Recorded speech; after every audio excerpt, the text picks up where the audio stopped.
Hello students, welcome back. So in this video, we shall be studying about the determinants of compensation. So some of the determinants of compensation are organizational philosophy, the organization's competitive strategy, salary compression, the geography, that is the location of the company, equity. So we will study more in detail relating to equity here. Then of course the uh, level of labor demand and supply, the ability of the company to pay, the management philosophy, and legislation.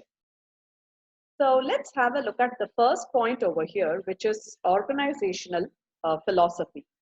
So every organization will have a different basis on which they are deciding to pay the salaries. So one of them would be something called a single rate structure.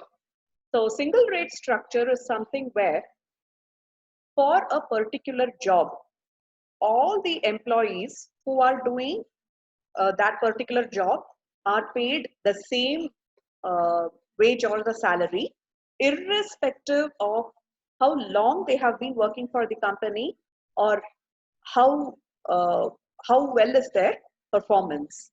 So irrespective of these two criteria, everybody in a particular department, in a particular doing a similar work, are paid the same salary. Then you have tenure based approach. Tenure based approach is where the longer duration the employee is serving for a company, the higher is their salary. Then tenure based plan and merit based plan. So this is a mixture of tenure and the performance of the employee.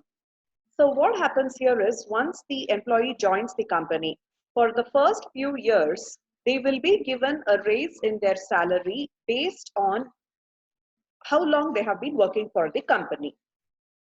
So 1 year after they join, they will get a hike in their salary.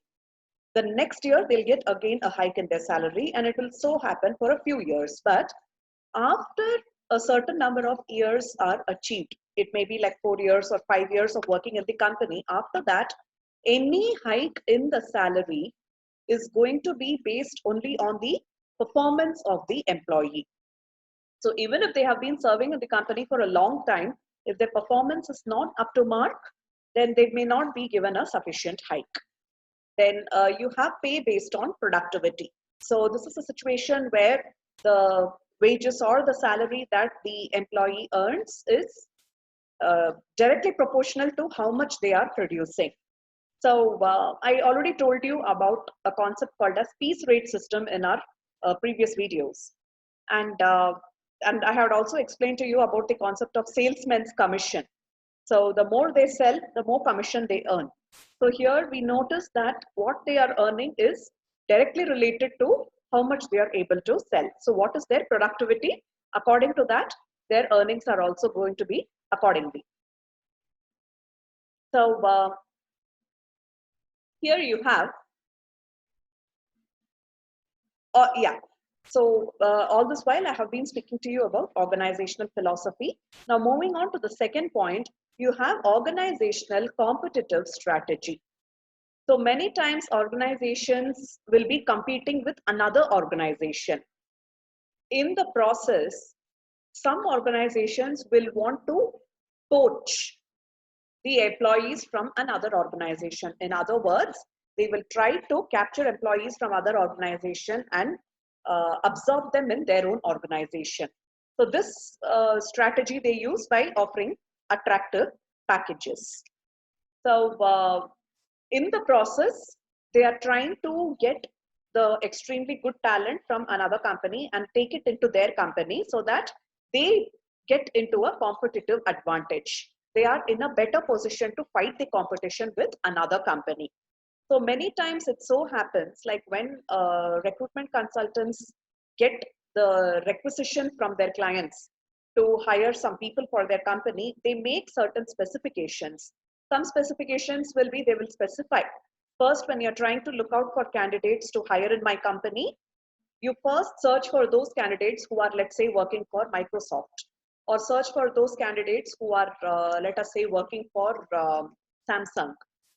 So in this way, they will probably make certain specifications. So accordingly, recruitment consultants will also search for candidates who are there in such companies, and according to their client's instruction, uh, they will offer a certain salary package in order to attract candidates from the competitor's company to their own company. Next, moving on to a concept known as salary compression. So another major element which is affecting the salary decisions of a company. So salary compression is a situation which arises because of the working of inflation. So what happens here is an employee who has been working in a company for a very long tenure is getting a lower salary than those people who are absorbed into the company now. So take for example, the company has hired an engineer, paying them, let's say, around 35,000 per month. Now, uh, the next year, the company again takes in a fresher. So the first year they have taken in a fresher and hired them at 35,000 per month. The next year, they are again going to take freshers. By this time, what has happened is inflation. Due to the operating of inflation, the wage levels, the standard of living, everything has gone up in the country. Because of which, that same engineer who last year was willing to accept 35,000, as of now, for performing the same role, any engineer out there will accept 37,000 if they are to get joined into a company.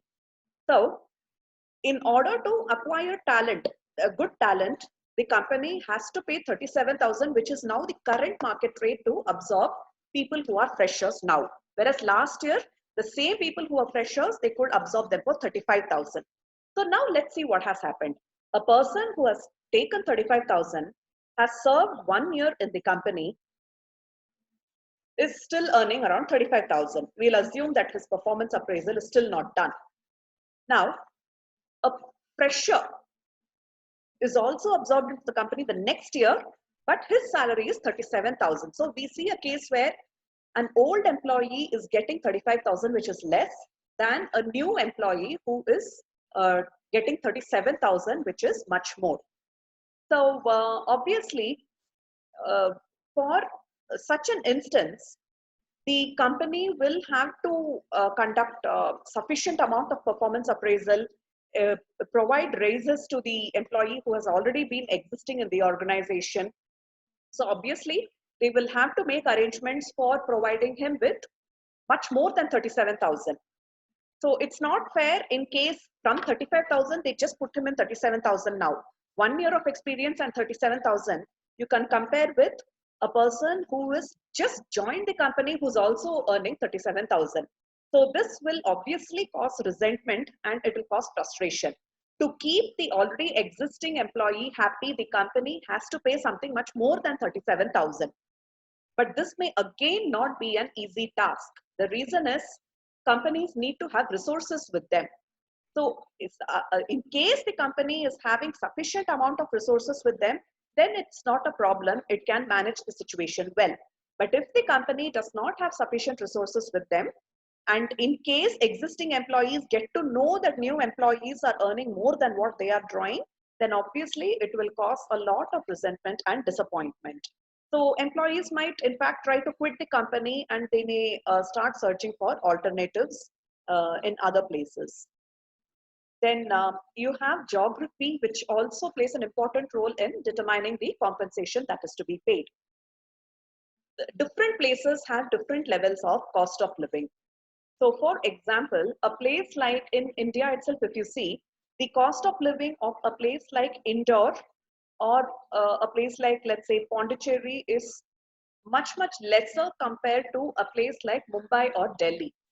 So uh, for an engineer who is working in Indore or an engineer who is working in Pondicherry, they will be happy to accept a salary of, let us say, 40,000, because for 40,000 they can manage all their expenses in either of these two cities. But however, the same engineer, if they are located in a place like Mumbai or Delhi, 40,000 will not be sufficient for them. So, because of the cost of living, which is entirely different in Mumbai or Delhi.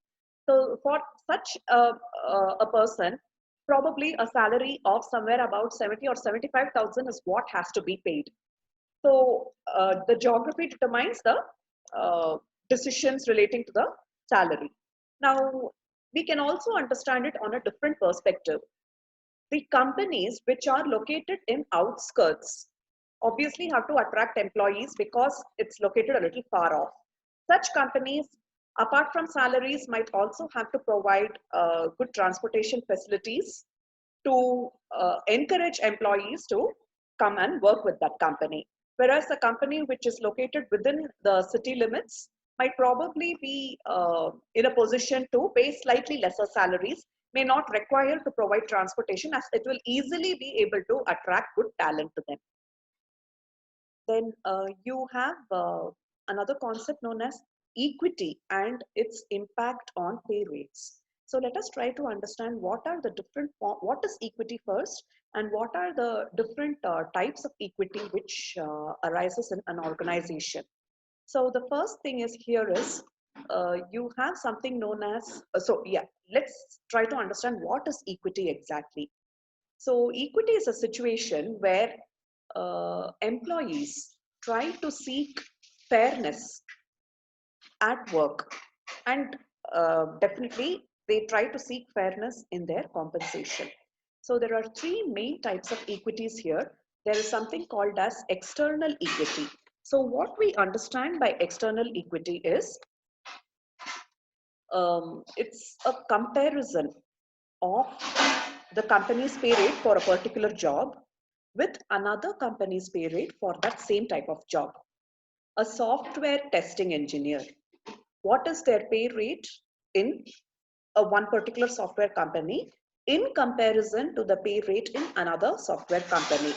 A software testing engineer's pay rate in Wipro in comparison to TCS or Infosys. This is how external equity can be established. So before a company decides to pay its employees, it should do a survey and find out like what other companies are paying for a similar job. So this, it can get it done by way of something called as a salary survey, and getting information from other companies regarding what salary exactly they are paying. And they can also get this information from sources which are published, but for which you have to pay something and acquire those published sources. So in this way, we can get an idea about what is the market rate for that particular job. Then the second type of equity established is something known as internal equity. So internal equity is a comparison which is made within the company itself, but for different departments, but for different jobs. So here in internal equity, what happens is we are trying to compare a particular job's pay rate in comparison to another job's pay rate, which is within that company itself.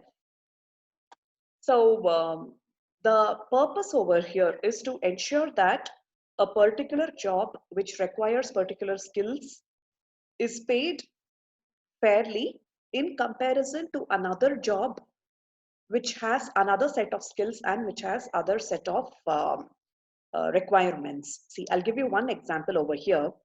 See, supposing you have two departments. One is the sales department, another one is the production department. You have the managers who are operating in these two departments, the sales manager and the production manager. Supposing the sales manager's salary is around 70,000. The production manager's role is also similar. He's also in the same cadre as that of the sales manager. The responsibilities of the production manager is similar. So the production manager's production manager's salary is, let us say, around, his salary is also around 70 to 75,000. This is a case where there is sufficient internal equity in the organization. On the other hand, sales manager's salary is 40,000, production manager's salary is 80,000. If this is the instance, then there are chances where there is uh, not sufficient internal equity in the organization. It can also happen in this way also. Now, a clerical staff who's working in the company is drawing a salary of, let's say, 25,000. The, let us say the vice president of the company is drawing a salary of 30,000. This is again a situation. See, you should see the levels and the level of responsibilities of different jobs in the company and decide their level of pay. A particular job which is quite simpler in nature, which does not have much of accountability, at least to the public and to the other parties outside, and which does not have much of responsibility also. A clerical post person might probably be working from 9 to 5, but a vice president is not so. They will be working probably like from 7 or 8 in the morning till 10 or 11 in the evening. So responsibilities are different, accountabilities are different. The extent of analytical thinking and all those things which goes into these two jobs is also entirely different. But they both are paid more or less on a similar basis. Again, an instance where there is not sufficient internal equity in the organization. So this, we have to see to it that it does not create any trouble. Accordingly, the compensation structure has to be designed by the company. So this can be done by way of something known as job evaluation. So job evaluation is a technique where you are trying to evaluate, you are trying to understand the worth of each job and accordingly decide how much compensation has to be given for each job. So about job evaluation, we will study about it in detail in another video. Then you have another concept known as individual equity. Individual equity is where you are comparing an individual's pay with the other employees who are doing the same job. So this depends upon the experience that one employee of a job compared to another employee of the same job. So two employees who are working in the, let's say, recruitment team. So there are two recruiters. So one of them has been working there for somewhere about 3-4 years. Another one is a fresher who has just joined the company. So how is the salary of that fresher in comparison to the salary of the person who has been working there for 3 or 4 years? So this comparison also has to be considered while designing the salary package. And yes, of course, the level of inflation and all those things also comes into the picture. So this also depends upon not only the tenure in the company, that is how long they have been working in the company, this difference in pay for the same job between two individuals in the same department who's doing the same job. This difference in pay can also be because of performance performance related issues. So one employee who is getting a lot of pool of good candidates who eventually join the company is performing extremely well in comparison to another person who's also a recruiter but who's not getting sufficient good candidates, who's not able to manage to convince candidates to join the company. Obviously the second person's performance is quite less. So here if you see, because of performance also there can be differences in the pay structure between two individuals who are working in the same department and performing a similar job, and this difference should be justified. So how fair is the difference in structures, in the pay structures between two individuals compared to another individual or an employee who's also working in the same department doing a similar job, is what we understand by individual equity. This we will be able to establish by way of a system of performance appraisal and performance management. Again, performance appraisal and performance management is a separate topic which I shall be dealing with again in another video. Then you have the labor demand and supply, which is another determinant. Supposing the demand for a particular skill is more than the availability of that skill, you do not have a choice in order to attract the talent, as it is only few people are there, to make sure that those few people don't go to your competitor's company and instead they come to your company. You need to offer a good salary package. And in case there is more supply and demand is less, then your company is in a position to offer a slightly lesser package. Ability to pay. Supposing of late the company has made very good profits. If a trade union is there in the company, they will start negotiating for better wages for themselves. So ability to pay also determines how much the company is going to pay their employees. You have management philosophy. If a company's philosophy is to make sure that uh, its existing employees have to remain with the company. If its philosophy is to increase employees' morale and boost up productivity, they'll pay a higher salary. On the other hand, if its philosophy is to just cut down the costs and manage with whichever fresher comes and works in the company, then they may pay a low salary. That fresher will come, will serve for 2-3 years, and they will jump to another company which is offering better package. Company doesn't mind because it will recruit it will recruit another bunch of freshers to do its work.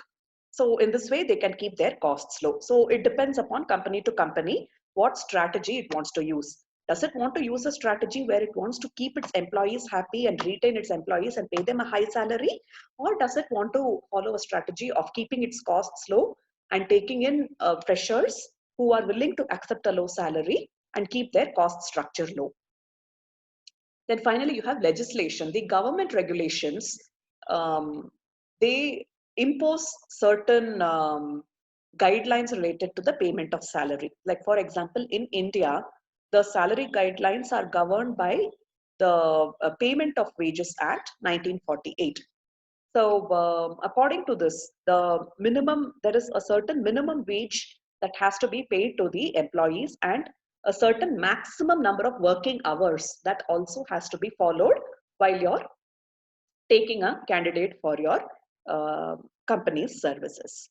So with this, I have completed this video pertaining to determinants of compensation. So in our next video, we will see what you understand by pay for knowledge, competency, and skills, and what we understand by job evaluation and performance appraisal. Thank you.